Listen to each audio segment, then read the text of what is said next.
Assalamu алейкум, урматтуу көрүүчүлөр, урматтуу мекендештер, кутмандуу күнүңүздөр менен. Көңүл буруңуздар, сиздерге биз азыркы учурда өтө чоң кийилтейген ферманы сатууга коюлуп жатат. Толугу менен көрсөтүп беребиз. Биз турган дарек Сокулук районуна караштуу Совхоз Фрунзе айыл өкмөтүндөгү азыркы Студенческая айылынан сатыла турган ушул 45 сотук жер участкасында жайгашкан 3 чоң сарайы бар. Букагана. Аны менен кошумча атканасы бар, койканасы бар, 4 бөлмөлүү үйү бар. Мынау жагында жемканалары, ылдый тарабында тегирмени, кыскасы фермага толук шарттары бар. Сатууга коюлуп жатат. Жер участкасы 45 сотук. Кызыл китеп, техпаспорт, архитектурадан бардык токтомдору менен документтери дайын жана өз колунда турат. Бул айылдын мурдакы аты, каймана аты Канизавод деп аталган. Мындайча айтканда, Военный Антоновканы билесиздер. Военный Антоновканын бир аз эле ылдый түшүп келсеңиздер, ушул дарекке келесиздер. Кана жүрүңүздөр, биз баштайлы. Биринчи мына бул 4 бөлмөлүү үйдөн көрсөтүп баштайлы. Бул кызыл кирпичтен салынган үй, үстү крышасы бардыгы шифер менен жабылган, суу түтүкчөлөрү коюлган. Мына бул тепкич аркылуу кирип эле ички бир катар шарттарын көрсөтөйлү. Бул жактын ремонтун бир сыйра жасап аласыздар. Кана келиңиздер. Мына бул прихожка бөлмөсү. Көрдүңүздөрбү, прихожкасы. Таза суу бардыгы киргизилген бул жака, асты стяжка басылган, дубалдары кумшугагы бүткөрүлгөн. Электр энергиясы дагы толугу менен киргизилген, 3 фаза электр энергиясы бар бул жерде. Так, мына бул экинчи бөлмөсү, холл бөлмөсү. Андан кийин мына бул жакта чакан гана кичинекей болгон спальный бөлмөсү бар. Терезелеринин бардыгы пластиктен жасалган. Эң негизгиси дубалдары бышкан кыштан салынган. Эгер сиздер ала турган болсоңуздар, бул жерге же малчыларды жайлайсыздар, же болбосо өзүңүздөр деле бала чака менен көчүп келип, ушул жерде бир аз ремонтторун актап, сырдап жасап ала бересиздер. Мына бул экинчи холл. Оң тарапта бул жакта санузел бөлмөсү бар. Бул санузел бөлмөсү полный, бул жагы караңыздар, кафель басылган, полдон потолокко чейин. Көрдүңүздөрбү? Түз өткөндө мына бул жакта дагы бир чакан бөлмөсү бар, полдору жыгастан. Пластик терезелер бардыгы жапжаңы. Топкасы дагы ичинде жайгашкан. Көмүр менен ушул жерден жага бересиздер, туугандар. Так, андан ары кире турган болсок, мына бул жакта эң акыркы бөлмөсү, кенен болгон бул дагы бир зал бөлмөсү. Мына ушундай шартта, ушундай 4 бөлмөлүү үйү менен кошо толук ферма сатууга коюлду. Кана жүрүңүздөр. Кийинки курулуштарды сиздерге бир катар көрсөтөйлү. Так. Мынакей. Жер участканын узуну туурасы, так, ылдый тарабынан туурасы 57,33 метр чыгат. Ал эми узундугу бул жагы 78 метр чыгат да. Жалпы аянты 45 сотук жер участкасы. Катарынан биринчи сарай, экинчи сарай, тең ылдыйда үчүнчү чоң сарайы бар. 400 букага ылайыкталып жасалган. Ички бардык шарттары дайын. Мына бул болсо, бул контейнер, 20 тонналык контейнер, ички шарттары жанакы охранный бөлмөсү бул жагында. Интернет кабелдери, бардык Wi-Fi'лар туташылган. Камера наблюдения, видео көзөмөлдүн дагы центральный ушул жерге туташылып жасалган. Кана жүрүңүздөрчү. Мына бул жактагы ферманы караңыздар. Байкаңыздар. Акча санай турган жер да, акча таба турган жер. Көрдүңүздөрбү? Навесте. Мына бул жер катарынан койкана. 1, 2, 3 бөлүмгө бөлүнөт, узуну 40 метр. Туурасы бир 8 метрдин тегерегинде навес. Аябай сонун. Акырлары бардыгы бетондон жасалган, стойкалары, ригилдери бардыгы темир менен жасалган. Үстү кызыл карагай менен жабылган, туугандар. Ылдый тараптагы сарайдын сырткы дубалдарын бир катар байкаңыздар. Сырткы шубактары бардыгы бүткөрүлүп, терезелери дагы калтырылган. Кышын жайын бул жерде вентиляциялар дагы ичинде коюлган. Буканы, мал чарбачылыкты ушул жерде кармай бересиздер. Кана жүрүңүздөрчү. Үстү шифер менен жабылган. Бардык курулуштар шифер менен болгону мына бул чөпканасы, навесинин үстү гана тыныке менен жабылган.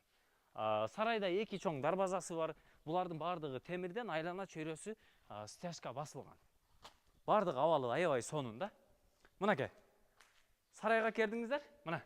Көрдүңүздөрбү? Ылдый тарабында бир катар узун, анын артында, акырдын артында бул жакта 1,5 метрдин тегерегинде рабочий зонасы. Көрдүңүздөрбү? Ушул жерден басып, чөп, жемин бардыгын сала бересиздер. Аны менен кошумча мына бул жерде бул централдык таза суу. Бул жакта скважина дагы эч кандай көйгөй бербейт. Централдык таза суу дагы бар. Скважинаны эгерде мындай 15 метр, 20 метрдин тегерегинде кассаңыздар, бул жактан скважинадан аябай сонун напор менен суулар чыгат. Ушул централдык таза суу мына бул шлангалар, турбалар аркылуу келип, ар бир мына бул чакасына куюлат дагы. букаңыздар, мал жандыгыңыздар ушул жерде туруп эле жайынан жылдырбай сугара бересиздер. Бардыгы автоматташтырылган да. Асты мына бул букалардын астында катарына акырына чейин ар бир катарга бышкан кирпичтен тизип, мына бул жагына бетон менен куюп чыккан да. Бетон менен куйган. Ортодогу мына бул дагы рабочий зонасы. Бок сейдигинин баардыгын ушул жерден тазалай бересиздер. Арыктар аркылуу сейдиктин баары агып түшүп, бул жакта 2 чоң бассейн бар. Ушул бассейндерге барып төгүлө берет, куюло берет. Аны эми техника менен сордуруп чыгарып салсаңыздар болот. Аябай сонун. Көрдүңүздөрбү? Шарттарын караңыздар, мынанын баардыгы темирлер менен жасалган. Стойкалары, үстүндө ригелдери, мына вентиляцияларын көрдүңүздөрбү? Вентиляторларды дагы койгон. Аба айланып ушул жерде аба тазаланып туруш үчүн. Үстү баардыгы утепление болгон. Утепление кылгандан кийин анан үстүнөн кызыл карагай анын үстүнөн шифер менен жабып койгон. Аябай сонун. Биринчи катарга 40 бука, экинчи катарга дагы 40 бука, тиги үчүнчү катарга дагы 40 бука. Күн чыгыш тарабында дагы дарбазалар баардыгы орнотулган. Мына бул биринчи чоң сарай болду. Кана жүрүңүздөр туугандар. Бизден алыстабаңыздар. Бир катар көрсөтөйлү. Мына бул биринчи сарайдын маңдайында эле бул жакта караңыздар, 40 тонналык 2 чоң контейнер бар. Жемкана кылып иштете бересиздер. Ичин бир катар байкап коюңуздар. Аябай абалы, сонун, тешиги эч жеринде жок. Нымдуулук кирбейт, суу кирбейт. Кургак жемдериңиздердин баардыгы кургак ушул жерде сакталат. Экөөсү тең 40 тонналыктан 2 контейнер. Көрдүңүздөрбү? Мына бул жерде канализационный система дагы бар. Астынан турба менен тартылган. Өтө чоң турба бул жерге салынып, дарбазанын сыртына чейин, эшикке чейин туташылган. Мына бул колодец аркылуу бул жака дагы турбасы келип, мына бассейнге туташылган. Мындайча айтканда, сырттан техниканы кошуп эле напор менен ушул жерден сордуруп алсаңыздар болот. Мына бул биринчи чоң бассейни, узуну бир орточо эсеп менен 30 метрдин тегерегинде, туурасы дагы 8 метрдин тегерегинде, чуңкурлугу дагы 3,5 метрдин тегерегинде ушундай бассейн. Бул дагы жапжаңы. Жанында мына бул жерге жанагы арык аркылуу сейдик агып ушул жерге толо берет. Мына бул экинчи сарай, экинчи сарайдын мына бул жан башында эле бул жагында 20 жылкыга, 20 тайга ылайыктуу навеси бар. Баардыгы тайларга ылайыктуу болуп жасалган. Анын эле оң тарабын карасаңыздар, бул жакта дагы кошумча навес, кичинекей койканасы бар. Көрдүңүздөрбү? Кана жүрүңүздөр. Ылдыйкы тарапка, мына батыш тарабына назар салыңыздар. Бул навеси 15 миң, 20 миңдин тегерегинде чөп батат. Стойкалары, үстүнкү ригелдеринин баардыгы темир менен жасалган. Асты теп-тегиз ушул жерге чөптү катарынан жие бересиздер. Крышалары баардыгы жаңы, электр чубалгылары баардыгы тартылган, освещениялар коюлган, видео көзөмөл баардыгы бар бул жерде. Коопсуздук жайы дагы каралган. Кана жүрүңүздөр. Мына бул экинчи чоң сарай. Бул сарайдын туурасы дагы бир аз чоңураак. Биринчи сарайга салыштырмалуу. Мунун дагы шарттары дал мына ушул биринчидегидей эле. Көрдүңүздөр, бул жакта дагы 3 катар. Биринчи катарына 40, 80, 120 бука ушул жерге кенен батат. Мына мынтип ар бир букага өзүнүн мынандай чынжырлары дагы дапдаяр турат да. Мындайча айтканда, эгерде ала турган болсоңуздар, документин өткөрүп алып эле ушул чынжырлар даяр. Мал жандыкты базардан сатып алып келип эле ушул жерге байлап, буйруса багып, базарга, касапчыларга даярдап чыгара бересиздер ушул жерде. Эт азыктарын өндүргөнгө, же болбосо сүттүү уйларды, торпоктору менен деле карап, сүт азыктарын деле өндүрүп чыксаңыздар болот.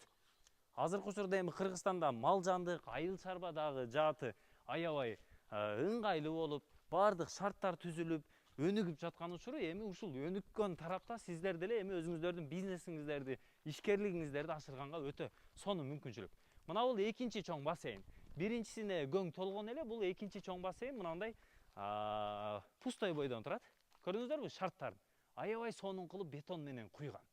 Бул жерди кааласаңыздар жанакы мал жуунтура турган бассейн кылсаңыздар болот. Же болбосо силос даярдасаңыздар болот. Мына бул навестердин тарабын караңыздар. Мына бул үчүнчү чоң сарайы, эң акыркы чоң сарай. Бул узундугу аябай узун. Бир 50 метрдин тегерегинде да. Анан мына бул жакта эки мынандай дробилкасы бар. Жем майдалайт, чөп майдалайт. Экөөсүнө тең моторчиктери менен баардыгы орнотулган 3 фаз электр энергиясы бул жака дагы тартылып келинген. Булар дагы дробилкалар калат сиздерге. Үчүнчү сарайдын дагы шарттары ушундай. Сыртынан терезелери, фундаменттери дагы бийик куюлган, сырткы кумшубактары, ички кумшубактары баардыгы бүтүрүлгөн. Мындайча айтканда, аласыздар, эч бир жерине ремонтко акча каржылабайсыздар да. Мындайча айтканда, даяр бизнес. болгону документин өткөрүп эле келип мал жандыктарды киргизип ишти баштай бересиздер. Так, жүрүңүздөр. Мына күн чыгыш тарабындагы тегирмени дагы 3 фаза электр энергиясы менен иштейт. Рабочий абалда. Келесиздер өзүңүздөр көрүп, иштетип, көрүп, текшерип ала бересиздер. Мына жагында чоң дагы бир кашары жемканасы бар. Азыр мына жерде ашык машыгы темири сваркасынан үзүлүп, эшиги кыйшайып калыптыр. Ала турган болсоңуздар, алё, укам келсең, бир чай пай ичейли десеңиздер, ысык чайды коесуздар, келип мен өзүм кармашып берем, сваркалап коесуздар. Кана жүрүңүздөрчү. Так, мына жемкананын кеңдигин көрдүңүздөрбү? Бул жерге ойлонбостон эле бир 150 тонна, 200 тонна жем батырсаңыздар болот да. Мына бул бурчта чоң таразасы дагы бар. Ушулардын бардыгы алынып калынат. Эч нерсени бул жерден алып чыгып кетмей жок да. Мына үстү тыныке менен жабылган, бардык мына бул үстүндөгү регилдери бардыгы профилдерден, темир профилдерден жасалган. Асты стяжка басылган. Шарттары жактыбы сиздерге? Кана келиңиздер.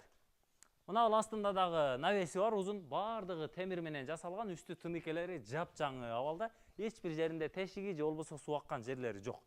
Мына бул тегирмен, дап-даяр, иштейт, рабочий абалда 3 фаза электр энергиясы, мына бул жерге включательдер бардыгы туташылып дап-даяр. Мына бул жагында 20 тонналыктан 2 контейнери бар. Бул дагы кошумча жемкана. Арпа, будай, жүгөрүнүн бардыгын ушул жерге сактап, мал жандыкка жемди даярдап бере бересиздер. Сонунда экен чөп басканга орундук бар, жемканасы бар, 2 дробилкасы бар, тегирмени бар, кааласаңыздар таразасы дагы бар да. Аябай сонун шарттар менен. Ылдый жагында тоокпаган десеңиздер, мына бала бакырага, жеңелерге, аял кишилерге өзүңүздөрдүн үй бүлөңүздөр менен көчүп келип алсаңыздар, бул жерде ушундай зериккенде жасай турган жумуш толтура. Алектене турган жумуш толтура болот. Так. Азыр эми бул сарай убактылуу бул ферма каралбай турган учуру. Эми ала турган болсоңуздар, өзүңүздөр мына бул жагыны жашылдандырып, өзүңүздөр гүлдөтүп аласыздар. Скважина аркылуу дагы кошумча сууну чыгарып, насосту коюп алсаңыздар, бул жер өтө гүлдөйт да. Мына бул сарайды караңыздар. Оң тарабында, ортосунда централдык 2 тарабынан тең дарбаза коюлган. Батыш тарабында дагы чоң дарбаза, чыгыш тарабында дагы чоң дарбаза. 2 катар. Бул сол тарабыбызга, батыш тарабына бир 75-80 бука. Мына бул күн чыгыш тарабына дагы бул жакка да бир 75-80 бука кенен батат. Үстү бардык утепление болгон, шифер менен жабылган, бардык терезелер орнотулган. Анан ар бир сарайга караңыздар, мына бул суу түтүкчөлөрү, турбалар менен сууну алып келген. Көрдүңүздөрбү? Ар бир сарайдын ичине суу түтүкчөлөрү алынып келип, сыртынан стекловата менен оролуп утепление болгон да. Бул кышында эми суукта тоңуп жарылмай деген ар кандай мындай күтүүсүз ситуациялар болбойт. Суу түтүкчөлөр менен тартып келип эле мына бул жерден кошуп, көрдүңүздөр, турбалар менен тартып ар бир мына бул чакаларына суу толо турган кылып койгон. Чакаларынын бардыгы жанагы газ баллондун ортосунан бөлүп эле ар бирине бирден чаканы даярдап, сонун шарттары менен түзүп койгон. Болгону кириш керек, ушул жерден бир сыйра уборкасын жасаш керек. Биринчи бассейндеги толгон көңдү сордуруп чыгарасыздарбы, же болбосо бир эскаватор менен бир нерсе менен жүктөп алып, чыгарып, бирөөгө берсеңиздер ыраазы болуп, дубасын берип алып кетет полиясына. Мына, кана жүрүңүздөрчү. Мына арыкчалары бардыгы боксуйдиктер ушул жерден акат. Андан сырткары мына бул рабочий зонасы, кире бериш тарабында дагы биринчи катарындагы рабочий зонасы. Асты стяжка басылган, бардык шарттар түзүлгөн. Мына бул жакта дагы чек арасына чейин дагы орундуктар бар. Көрдүңүздөр, бул жагда 5 метр аралык бар. Батыш тарабында дагы бир 5-6 метр аралык, күнчыгыш тарабында бир 2 метрдин тегерегинде аралык калтырылган. Эми ооруган, сыркаган тайлар болобу, букалар болобу, мал жандыктар болобу, ушул жакка кармасаңыздар болот. Мынакей. Ушул жакка чыгарасыздар, бир аз бут колун жазып, кайрадан дагы алып кирип, бул жакка байлап коюп, мал жандыкты карап, уланта бересиздер. Көрдүңүздөр да туугандар. Мынакей. Узуну 78 метр, туурасы 57,33 метр аянтты түзгөн, таза 45 сотук жер участкасында жайгашкан ушул 3 чоң сарайы, тактап айтканда 400 букага ылайыкталып жасалган сарайы бар. 20 жылкы, бир 150-200 кой, 15-20 миң чөп бата турган навеси, тегирмени, жемканасы, 40 тонналык 2 контейнер, 20 тонналык 3 контейнер, 4 бөлмөлүү бышыккычтан салынган үйү бар. 4 чарчысы бардыгы бийик болуп пескаблок менен тосулган. Сонун экен сиздерге. Су бар, центральный таза су. Скважинадан дагы чыгарып алса болот. Аны менен кошо 3 фаза электр энергиясы бар, Wi-Fi проводдор тартылып келинген. Аны менен кошо видео көзөмөл, видео байкоо ар бир бурчка, ар бир навестин астына орнотулган. Ар бир навесте. Мынакей, мына биринчи сарайда бурчту караңыздар. Мына видео көзөмөл. Өйдө тарабында дагы бар, койканасында бар, мына үйдүн аркы бурчунда бар, көчө жакты тартып турган. Коопсуздук жагдайлары дагы, коопсуздук тарабы дагы толугу менен каралган. Баасы $160 000 бааланып жатат азыркы учурда. Экрандагы телефон номерлерге чалып байланышсаңыздар, ушул жерге ээси алып келип өзүңүздөргө көрсөтөт. Көргөндөн кийин сиздер туугандар бул сарайды сүйүп каласыздар. Алыңыздар, чалыңыздар, байланышыңыздар. Кызыл китеп, техпаспорт, архитектурадан бардык токтомдор, налогтору бардыгы төлөнгөн, бардык абалы аябай сонун. Амандыкта көрүшөлү.